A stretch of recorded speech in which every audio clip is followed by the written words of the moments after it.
It all started with a truck. To be specific, it was my 1985 Chevy pickup. To a stranger walking past my house, maybe it looked like a piece of junk. I admit, the red paint was fading into a rusty orange color, and there were a few dents on the fenders from years of hard work. But to me, that truck was priceless. It was my grandfather's legacy. He bought it brand new, and he left it to me when he passed away.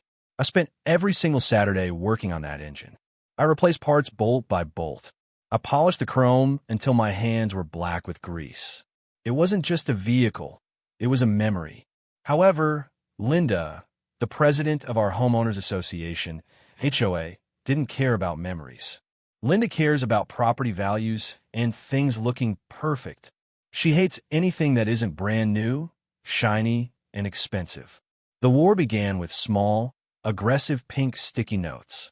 I would wake up in the morning, grab my coffee, walk out to my driveway, and there would be, stuck right in the middle of my driver's side windshield, asterisk, violation of Section 4, unsightly vehicle. Remove immediately. Asterisk, I try to be nice about it. I really did. I went to the monthly HOA board meeting.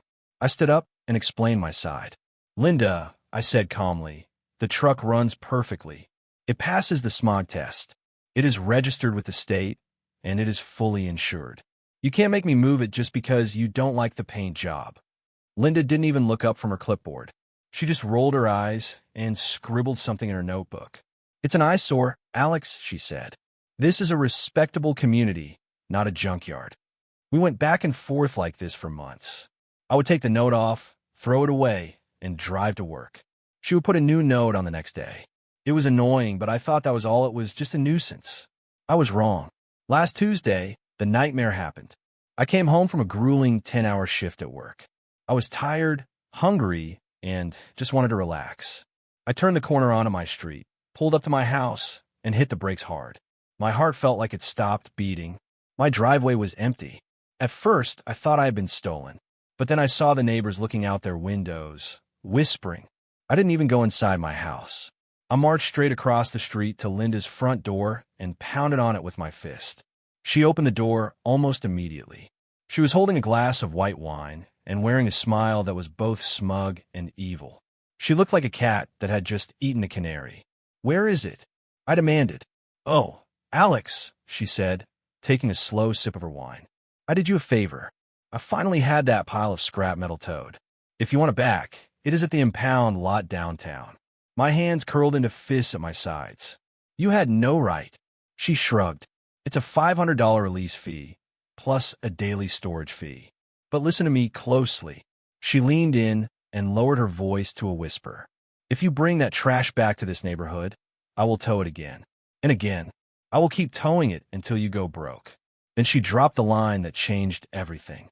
She looked me right in the eye and said, "Alex, get a better car or get out."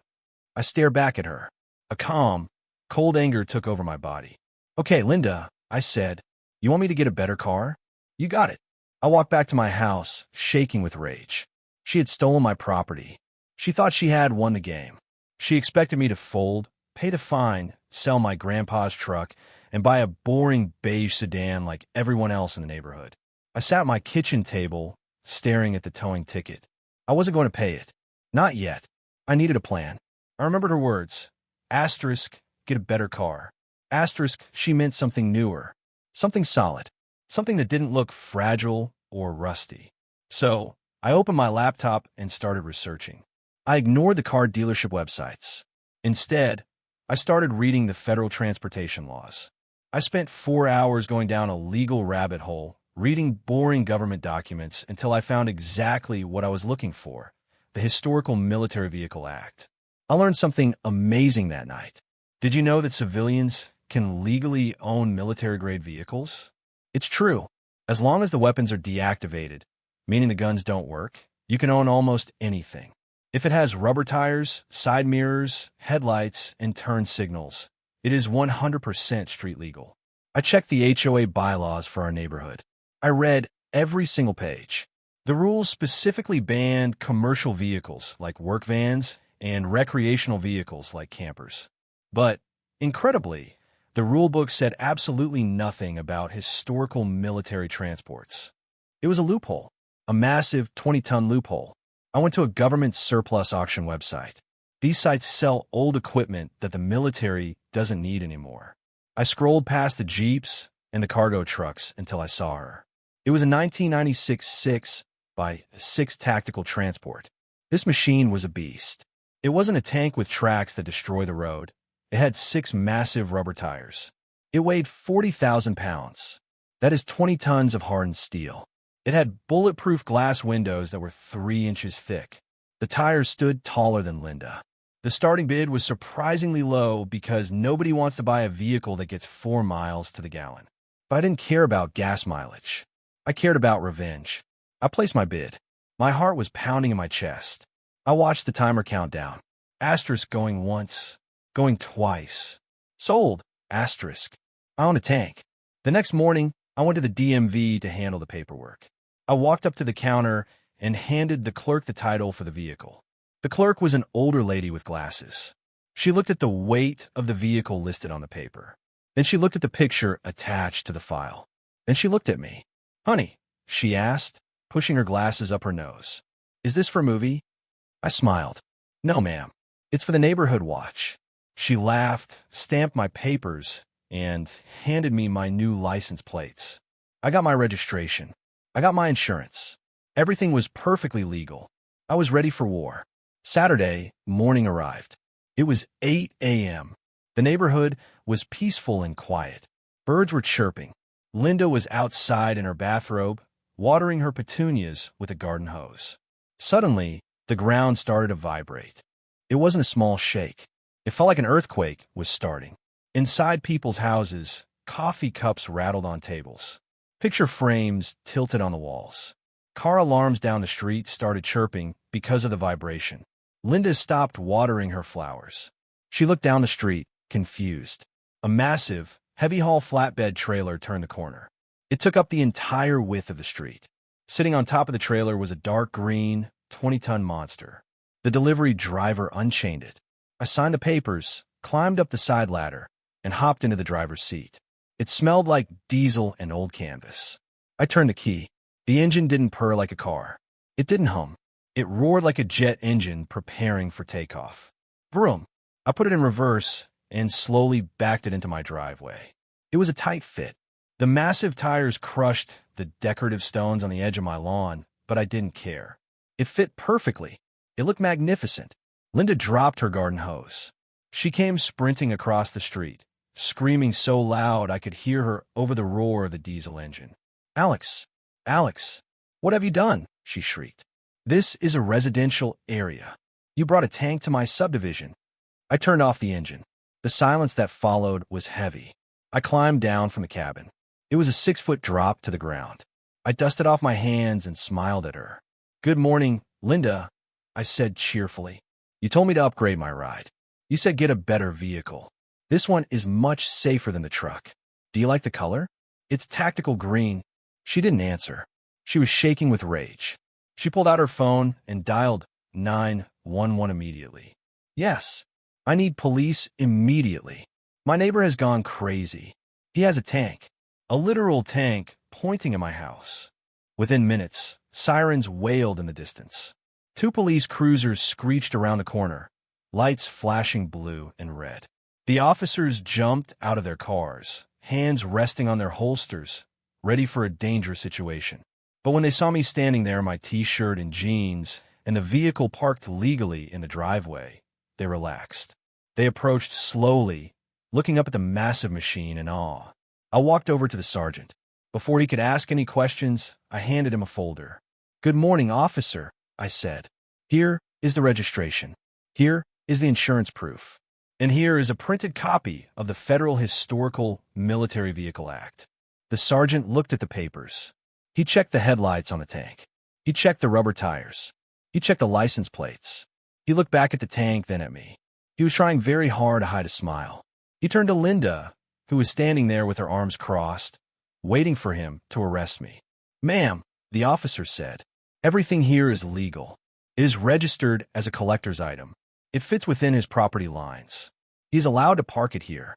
That is impossible. Linda screamed. She turned purple. It's a weapon of war. Look at it. It's ugly. It scares me. It has no guns, ma'am, the officer replied. It's just a heavy truck. There is nothing we can do. The police got back in their cars and left. Linda was not done. She is not the type of person who accepts defeat. She glared at me. Fine, she spat. If the police won't remove it, I will. She pulled out her phone again and called a private towing company. I heard her lying to them. She said, I need to tow a large truck from a driveway. Money is no object. About an hour later, a heavy-duty tow truck arrived. This wasn't a normal tow truck. It was a wrecker, the kind used to tow semi-trucks. The driver was a big guy. He hopped out, took one look at my military transport, and then looked at Linda. Lady, the driver said, scratching his head. You didn't tell me it was an APC. That thing weighs 40,000 pounds. My winch is only rated for 10,000 pounds. Linda waved her checkbook in his face. Just do it. Drag it into the street. I don't care what it takes. I will pay whatever it costs. The driver got greedy. He looked at the checkbook, then looked at his truck. All right, he said. Your money. He backed his tow truck up to my driveway. He hooked thick steel chains to the front bumper of my tank. I stood on my porch with a bowl of popcorn I had just made. I leaned against the railing and yelled out, Hey, you're going to break your truck, buddy. The driver ignored me. He hopped into his cab and revved his engine. He pulled the hydraulic lever to start the winch. The chains went tight. Clang. The tow truck's engine screamed as it tried to pull the weight. Smoke started puffing from its exhaust pipe. But the tank? It sat there like a mountain. It didn't move a single millimeter. Then basic physics took over. When a tow truck tries to pull something that is heavier than itself, and the object refuses to move, the force has to go somewhere. Since the tank stayed planted on the ground, the force traveled back up the chain. It happened slowly, like a movie scene. The front wheels of the tow truck started lifting off the asphalt. The driver kept pushing the gas, thinking he just needed more power. The front of his truck went higher and higher. It was doing a wheelie. Suddenly, the driver realized what was happening. He panicked. He slammed the emergency release latch on the winch. Crash! The front of the tow truck slammed back down onto the pavement with brutal force. The sound of metal snapping echoed through the neighborhood. The impact blew out his front suspension and shattered his radiator. Green coolant fluid started leaking all over the street. The driver jumped out of his truck, furious. His face was redder than Linda's. He unhooked the chains from my tank and threw them on the ground. He marched up to Linda and got right in her face. You owe me for a new suspension, a new radiator, and this tow call, he yelled. And I'm not touching that monster again without a military crane. Linda stood there, defeated. She was holding the bill from the tow truck driver, and her hand was shaking. I finished my popcorn and walked down to the edge of my driveway. You know, Linda, I said, my Chevy truck only weighed 4,000 pounds. It would have been a lot easier to just let me keep it. The tank is still in my driveway today. It is parked perfectly so that it blocks the sunlight from hitting her front porch. Every time she looks out her window to check on her petunias, she sees 20 tons of dark green steel staring back at her. She hasn't left a pink note on my windshield since. It turns out, Linda learned a valuable lesson that day. Don't mess with a mechanic, and definitely don't challenge someone to a game of malicious compliance unless you are ready to lose. If you think Linda deserved this, smash that like button and subscribe right now. Because in the next video, I'm going to show you what I did when she tried to hire a crew to cut down my fence.